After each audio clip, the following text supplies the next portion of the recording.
A brief examination of conscience, especially for millennials. I'm reading from my blog at burgitaville.com. This admonition does not apply to a good portion of honorable millennials, while it does apply to a good portion of dishonorable baby boomers. We all need correction periodically. It's not always okay. I'm not always okay, and you're not always okay. Perhaps a few of these words might usefully prick your conscience, leading to change, forgiveness, and restoration. So in writing this, I'm cautious not to engage in millennial bashing. It's not funny. Don't want to use the generation of my kids as a punching bag or a joke. So much of my own generation of baby boomers that I'm not proud of. That can be said of any generation, right? But nonetheless, I did feel it was important to focus on some problems that, especially I think, are acute right now with millennials.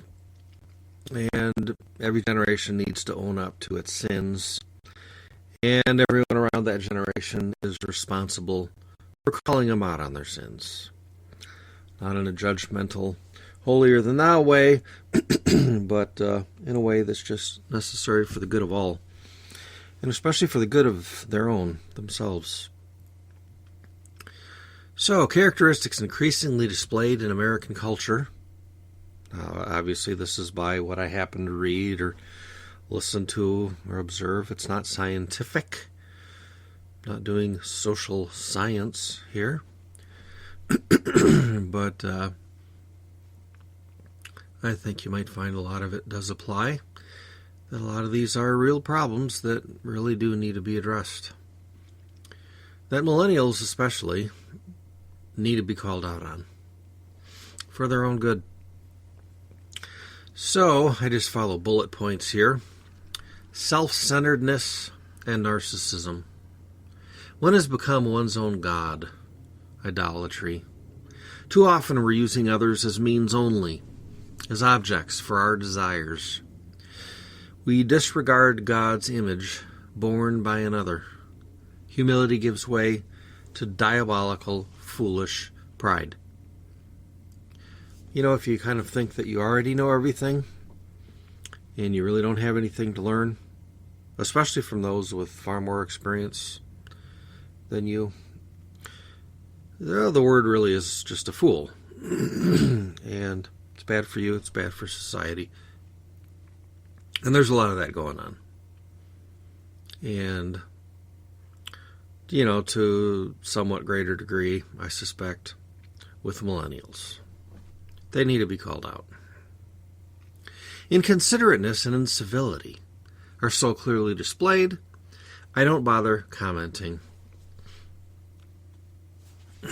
I guess I won't elaborate. That's pretty obvious.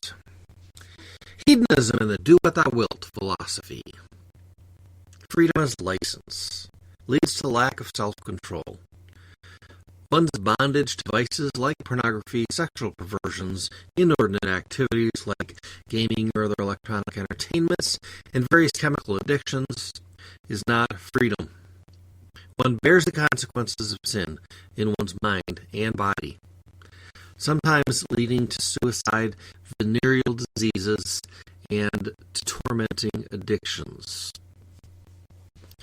So the non-loving thing to do here would be to have the attitude that says, you know what, let nature take its course. If people want to have hundreds of sex partners every year with other people who do the same, you know, let them all get AIDS together and the hell with them. That's not love. So what's difficult to do, the loving thing to do, is to call people out on these things. Hey, your inordinate gaming, you know, where you're neglecting your wife and your children, your family, because you have to game for hours on end every day, that's not okay. And then what do you get? A whole lot of headache for it, right? So the loving thing to do is that which is going to cause you pain, persecution. No matter how nicely you say it, chances are plenty of them are not going to take it well, and they're going to make sure you pay for even thinking it. Whereas the way that looks like peace, live and let live, that's not the loving thing. To just let them destroy themselves, so long as they say out of your face, it's their problem. I don't want it to become my problem. Just stay away. That's not love. Lacking any fear of God, with much mockery and blasphemy, hostility, especially to Christ and his followers, explains why 80% of acts of brutality against religious observers are against Christians worldwide. An antichrist spirit pervades, having swept through our day as a tsunami. The LGBTQ plus agenda is used as a club against religious freedom. Quote, deny your 4,000-year-old Judeo-Christian teachings regarding gender and homosexuality, and publicly celebrate our sexual activities and identities, or we will destroy you. Tolerance? Live and let live? Hypocrites. Even the rational statement, I love the sinner but hate the sin, isn't countenanced by this generation. No. Too bad that your religion has said for 4,000 years that it's sin. Drop it. Change your beliefs. Whatever beliefs are backing up those beliefs, if it be infallibility of Scripture or papal infallibility or the authority of magisterium or whatever. Drop all that too. Okay? Because you need to get on board with our doctrine and believe how we believe. Because if we don't, well, we'll call you a hater and a bigot, homophobe, and transphobe, and yada, yada, yada. And we'll make sure we get you fired, if not worse.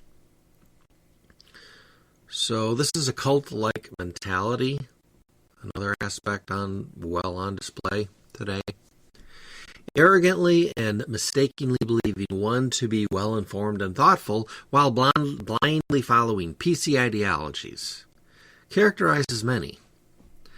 The like don't realize they've been indoctrinated by social media, public education, and entertainment, mainstream media, whatever, while listening only to peers and neglecting alternative viewpoints from parents and older people, from those often having far more experience and knowledge. They succumb to short-sighted ideologies, to fanaticism, and to groupthink. Now, of course, just because one's older doesn't mean that they're wiser or more intelligent or have more facts, any of that. But the presumption should be toward the one with much more experience. Doesn't make them infallible.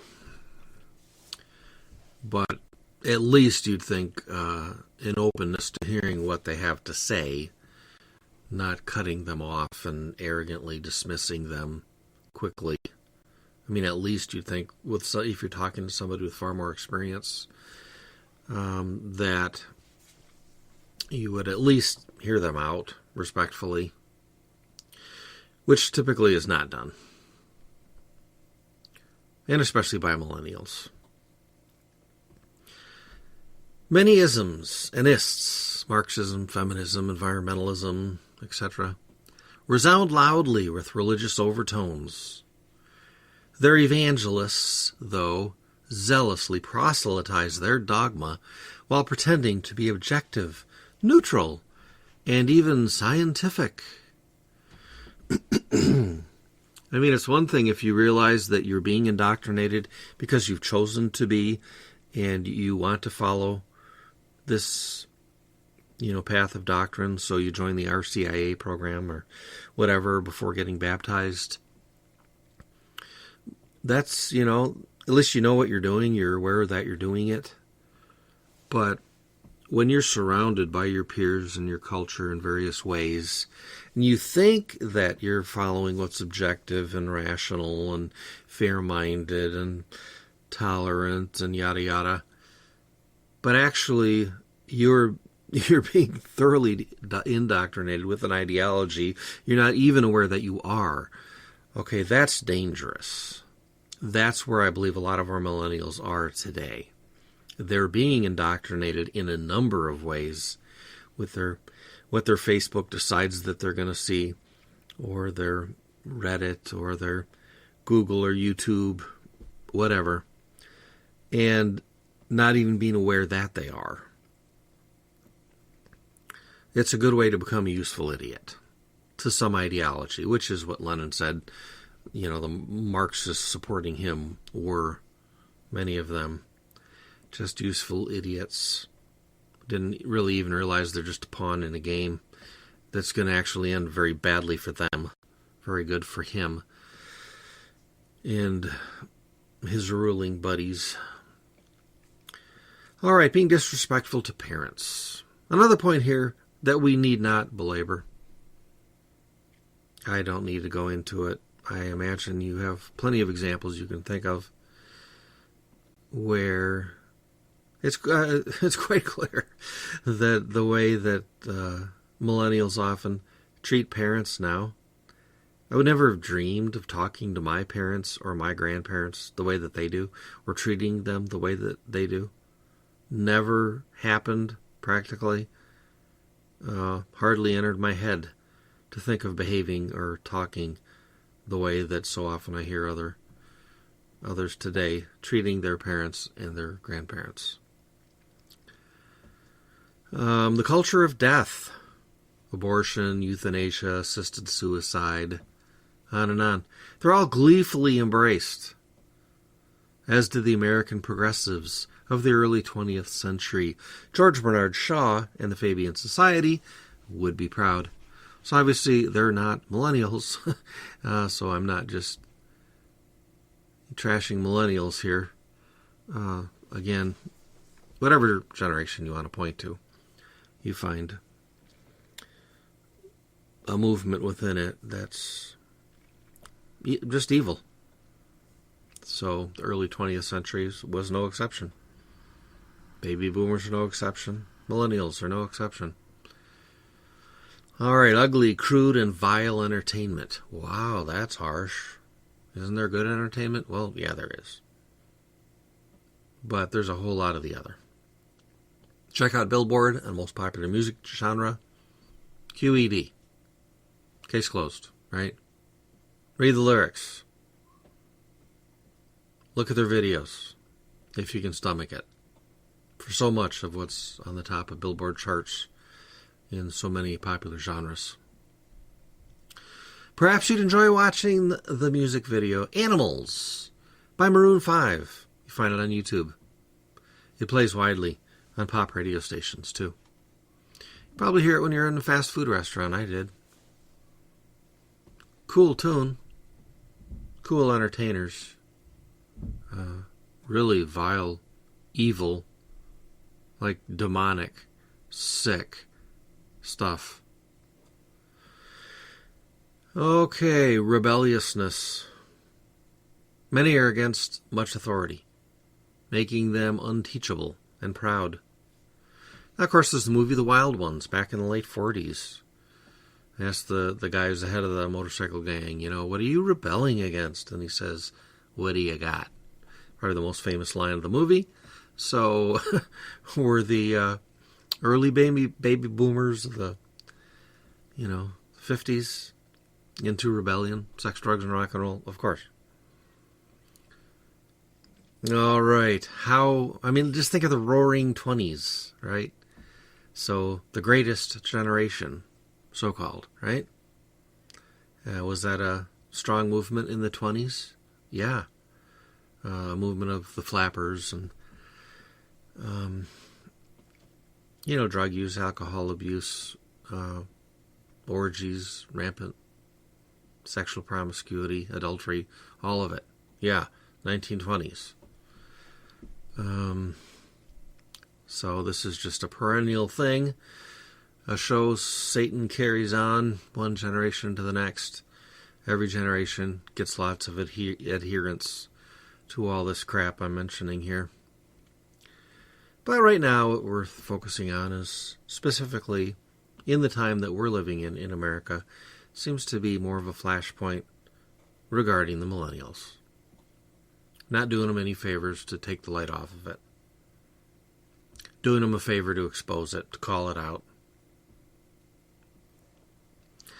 How does one not willing to stand on the shoulders of giants hope to learn much of anything? Millennials notoriously are against organized religion, for example, favoring an individualistic, do-it-yourself approach. It's on display at festivals of transformation. Look that form up. If you want to see like Woodstock on steroids going on around the world today, which you probably have never heard of, I don't think the mainstream media bothers much reporting on it. So the most famous one is Burning Man. An example there about just being overtly anti-Christian and extremely hedonistic. They build a church building in effigy, rather large one, put it up on a stilt, call it a mousetrap, and light it on fire. Just, can you imagine doing that to, the Quran? I mean, the a Muslim temple? Or a Jewish synagogue?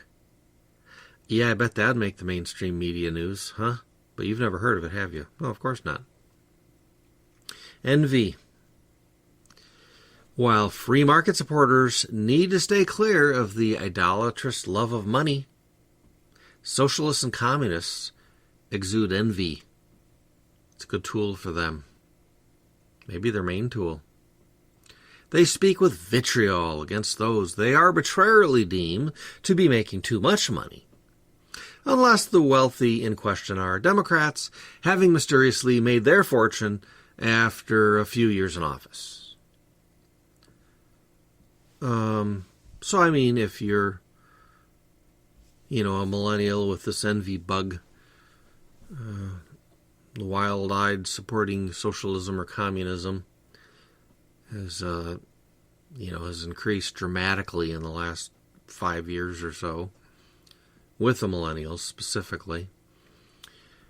Of course, now, if they are making $100,000 a year, well, that's not big money. I mean, that's not a problem.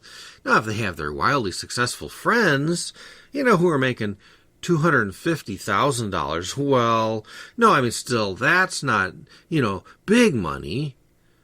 Huh. Well, that's an arbitrary line you have here. What do you think it looks like to somebody in Central America? Or most places on the continent of Africa? Huh. Yeah, it looks like big money to them, all right. Oh, but you have it arbitrarily set, right? So you're going to think of maybe Betsy DeVos. Oh, that's big money. Now that's evil. Okay. Now, how much is Nancy Pelosi worth? Or Bernie Sanders, or Bloomberg, or so many of these people. Well, yeah, I mean, that could be a problem. Right.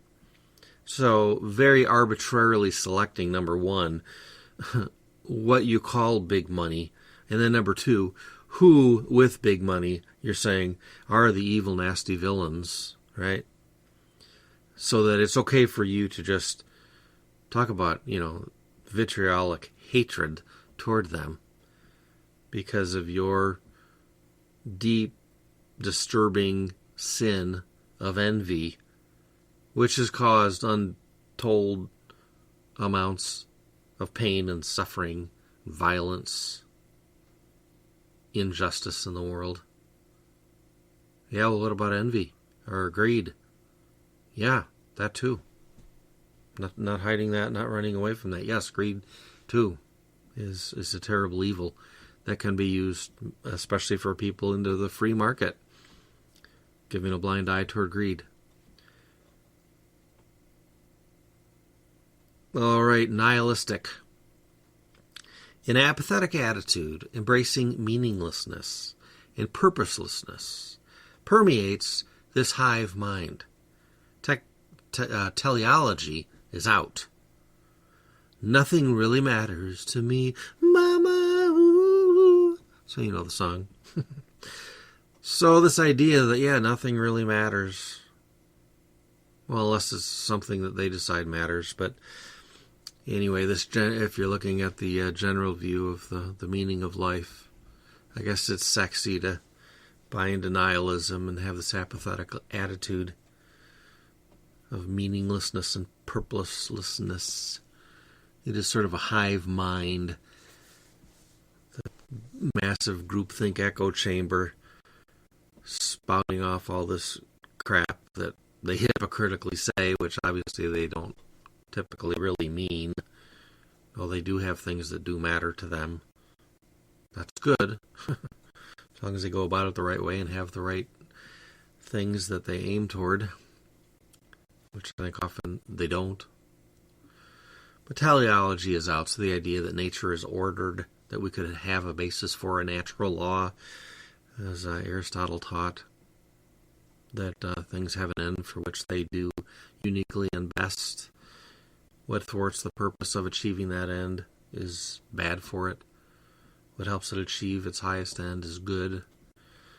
So all that sort of talk of purpose in our lives, in nature, unless it's just something like a fiction that you make up to lie to yourself to get you out of bed in the morning. Well, other than that, it's out. Okay, cultural relativism. There are no absolutes or standards.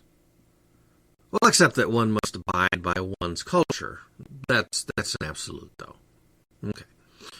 Well, I mean, unless one's culture is, Western or Christian, and assuming it's not socialist or communist. And, well, except for climate change and, the LGBTQ plus universals, those absolutes, which must be militantly supported in every way, except for that stuff. Okay, yeah. We've got a principled philosophy here to live by. Excellent. Okay, then subjectivism. Anything goes. Just do it. Whatever. Okay, note the strictures that I just listed above, though.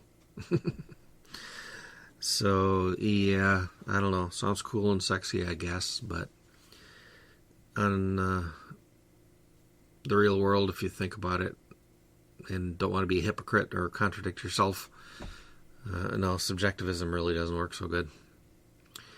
Okay, ungratefulness, hating America. Anything America is bad. Well, at least if it's, Christian and or Caucasian. I mean, except for all the white liberal presidential candidates. Yes, and we can go on down our hypocritical road of contradicting ourselves with more examples if we like, but anyway, America bashing is in. I mean, we had slavery all obviously, right? That's a terrible thing. Yeah, I agree. Of course, we're not going to point out that so many countries around the world did, and that we are, I believe, the first, one of the only, for a long time, to attack it, undermine it, get rid of it. The seeds for getting rid of it were right in our own Bill of Rights and Constitution, right? Saying that we're all created equal. Yeah, that's all. They didn't make any exceptions there. That was a great basis for getting rid of slavery, and we did it. Yeah, that doesn't count, though. No positive points for America. Okay, intolerant. Standing against our basic freedoms. Free speech is fine as long as we agree with what's said. Now, if we disagree, well, then it's a hate crime. And we'll shout it down or deplatform it. So, sure, what are you saying? We're for free speech. Uh-huh. All right. Okay, self-righteous public virtue signaling. We're not interested in personal responsibility or in becoming virtuous personally. Now we focus rather on what we can get the government to do. And because we're standing on the right side of those issues, well, yeah, see, obviously we're virtuous. So just this real self-righteous attitude in their evangelizing, looking down on their nose toward anyone disagreeing with them, even though they might have the same end in mind, like, yeah, let's do the best we can to eliminate poverty. And that's why we want to use free market principles, because we think that that's what does it best. No fair-mindedness there. No, oh, well, okay, at least we have the same goal. Let's see now, how might my way work better than your ways, or what might I learn from you? Maybe there's some kind of amalgamation we could come up with.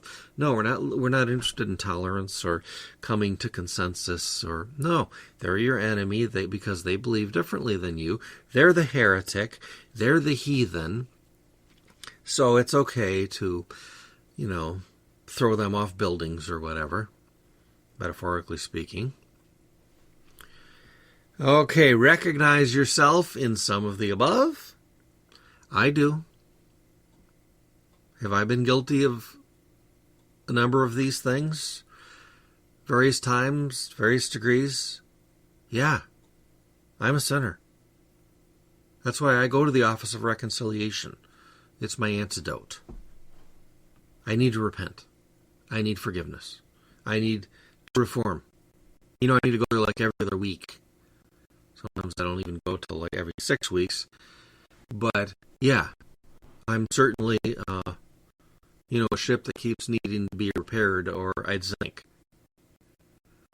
So I give you a link here to the Office of Reconciliation. It's another one of my podcasts. Similar date to the date of this publication. Really recommend you listen to that. Now, of course, that's formally for Catholics to go to the priest to confess, which I highly recommend everybody do, but you can't do that unless you're Catholic. Well, then great. Become Catholic. You're all set. But in the meantime, if you're not Catholic or you don't want to become Catholic, oh well. Still, there's so much in there that would be so helpful to anybody. Okay, for the good of your neighbor, of any generation, considerately call out the persistent shortcomings of others. Consider what a child never corrected is doomed to become. I don't enjoy being corrected, but I'm often thankful for it later. Sometimes silence isn't prudence or politeness, but cowardice and selfishness. Please, for the good of those living the characteristics listed above, for the good of our country, confront, exhort, sometimes even rebuke. We are fast crumbling from within. I don't mean that as hyperbole. I believe we are being destroyed. Think of Rome in the 400s. I think that's where we're at. I really do. So, hope you enjoyed this and that it was lots of fun.